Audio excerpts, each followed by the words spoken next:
திருச்செந்தூர் நாழிக்கிணறு படை வீரர்கள் தாகம் தணிக்க செந்திலாண்டவர் வேலால் உருவாக்கின சுனை.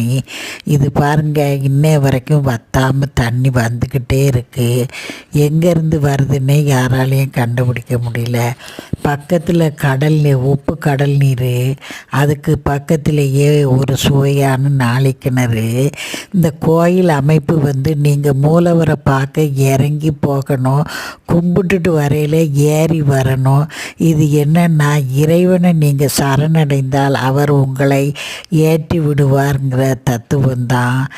ஆறுமுகனை அனுதினமும் நினைத்தால் ஏறுமுகம் தேடி வருங்கிற தத்துவத்தை சொல்கிற அமைப்பு தான் திருச்செந்தூர் கோவில் அமைப்பு.